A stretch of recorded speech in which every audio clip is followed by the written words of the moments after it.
What is up, YouTube? How are you guys? So, recording this video 4K, and I'm going to, what do you call that? Crop it into 1080p so I can upload it into YouTube. This is my first time recording a 4K video using my Nikon D850. I am going to do a tutorial on a portrait architectural file.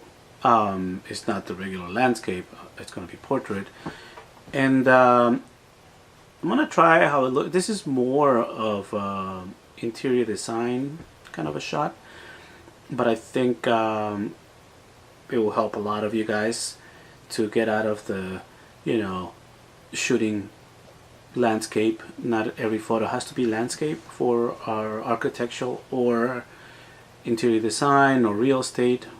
Well, real estate you might have to do landscape since that's what MLS wants. But I hope you enjoy it. If you have any questions, please let me know. And that's it. All right, what's up, people? Let's get to work. Let's see what we can do here. What I want to work on today, what I want to show you is this photo right here. It is not your normal landscape mode photo, but I think it will be a great shot for an interior designer. Shows a lot of the wood, shows a lot of the couch right over here, the windows, obviously the little poster frames. So this is going to be a great photo to make it look pretty for an interior designer or a builder that wants to see a lot more of the ceiling and also of the floor, the wood floor. All right, first of all, we're going to increase the brightness. We're going to increase the shadow just a little bit. Let's see what we can do. Let's play around with the whites. Let's let's bring the highlights down. Let's bring it up a notch on the exposure again. All right, now that we have that, let's go into our this file, and then this file. So I'm gonna grab these three files, and I'm going to sometimes these things don't work as fast as I would like. We're gonna open those three files in Photoshop. Easy peasy. And excuse me for that thing being a little bit too slow. Sometimes computers are not as fast as our imagination or our,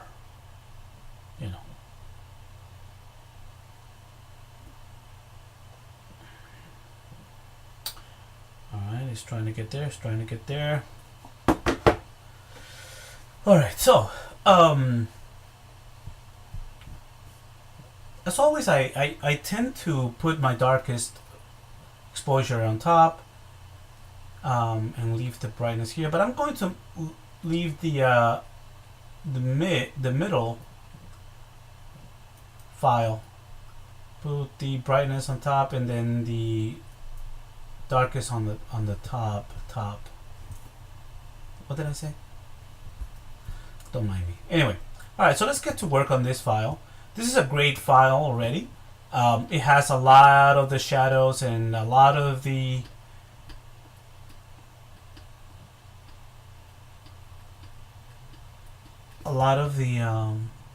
exposure that I want. So I'm just gonna bring in a little bit of the bright image on top.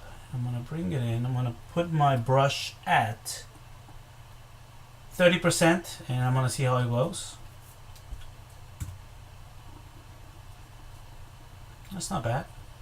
It's bringing in a nice color.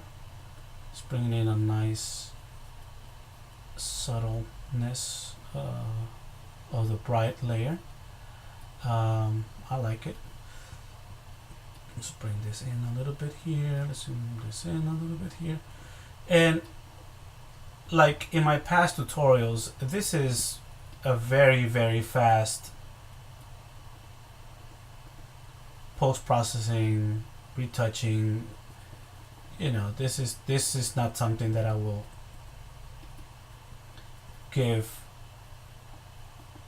85% of my clients, but I just want to make sure that everybody understands that you don't really need a lot of Photoshop to create or recreate a good image. I think if you have a basic idea of how to merge layers instead of having to utilize softwares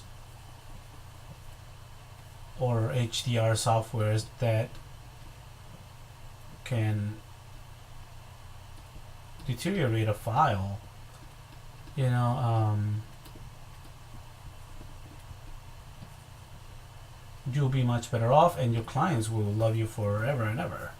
All right, so now we brought those two in together, and it's time for us to bring this in. Now, there are a lot of ways to bring these files in. I like to work with luminosity masks, and I have a little actions based tutorial, not action based plugin. There are a lot of them out there. As you can see here, it brings in a lot of the darkness, but I don't like it as much, so I'm just gonna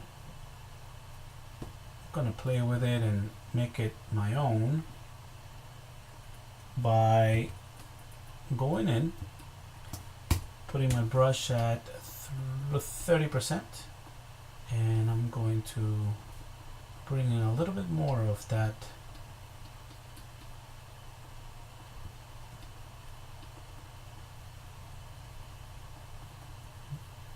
dark exposure.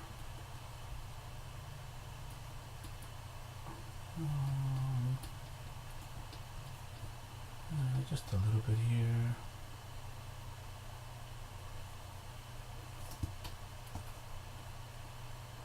Gotta be careful not to bring in that stuff on the back. There was another building, so another build. So bring this in just a tad, and bring this in a little bit of the, just to show that there is some sort of life. Some sort of life in the windows. I'm not selling the outside. I'm not selling the sky, so I don't really need to worry about bringing in a lot of those things in the back. I don't care for it much. I'm not selling the windows. I'm not selling the backyard. I'm selling the space here. So I think right now going from that to that is pretty cool. I think we got it.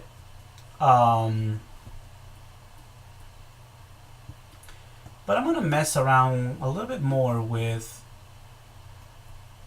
see here, I just messed it up. I darkened this area right here without even need to. Make sure that I don't, there we go. That's too much.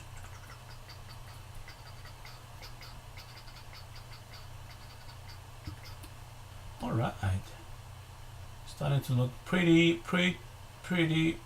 good. All right, so now we have this, and we're bringing in the light. You know what? I want to bring in more light. I want to close this.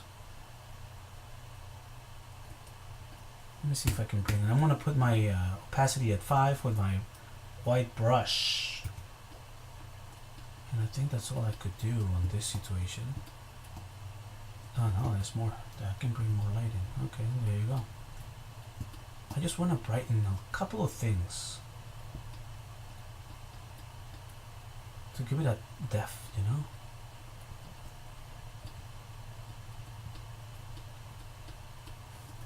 Not everything has to have a lot of light, but I just want to like make it a little brighter.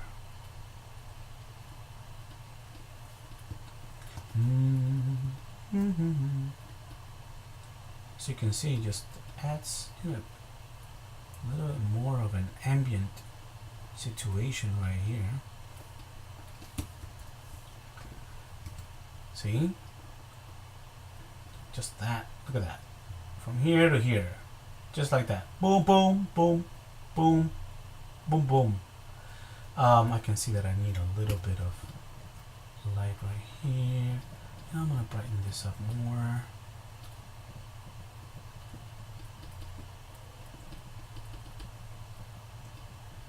Boom, boom, boom, boom, boom.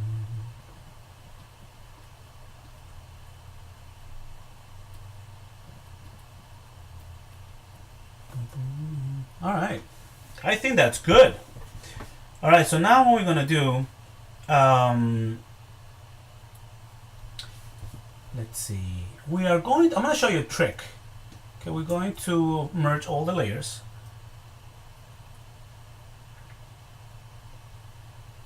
And I'm going to go to my Camera Raw. In Camera Raw, I'm gonna make this guy pop. So I'm going to bring in my clarity. So it goes from here to here. I'm going to bring in, I'm going to brighten it up just a tad. I'm going to bring the highlights. See, yeah, I'm going to bring it down just a little bit. I'm going to click OK. I'm going to hide this. Now I'm going to grab my brush. I'm going to put it on 50%. I'm going to paint in white. I'm just going to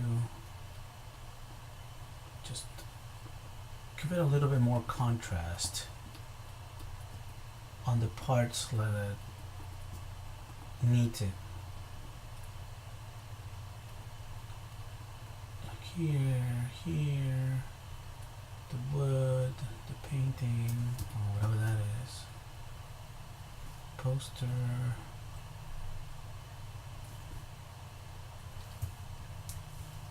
And if you want to go see back and forth, just gives it this little like sharpness because we increase the brightness, we increase the contrast, and the clarity, of course.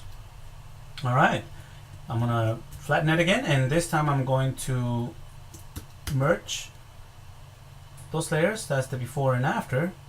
And right now, what I want to do is merge one more time. And I want to see how Camera Raw can make this bad baby. Let's see if it straightens out like I want to. There we go. It actually does a good job. So it went from here to here, and that's pretty good. I like it. I like it a lot. We are going to. Well, I'm gonna sharpen it on in what in Lightroom. So I'm going to select, close this baby, save-a-thon. I'm going to grab this and put it back into Lightroom. Should give me a new file in a minute. Alright, now that it gives me a new file, as you can see here, let's say we went from here to here, or from here to here. So now my job is going to be to crop it where it actually looks nice in Lightroom. So I'm going to make it a 4:3, and I think this is a perfect angle right there. And I am going to sharpen it. I'm going to give it a nice sharp, but I don't want to sharpen the whole thing, so I'm going to hold down my Option key on my Mac. I'm going to bring this baby in, and I'm going to see how much sharpness, detail, and sharpness I can bring. And yeah, that's pretty much it. So we went from let's say here to here. And I think that's a really good shot. What do you guys think? I don't know, right? It goes from that one to that one. Alright, well, I hope you like it. If you have any questions, please let me know. And that's it. Please like and subscribe, and tell your friends, tell your mom, tell your dad, tell your dogs. I'll see you later.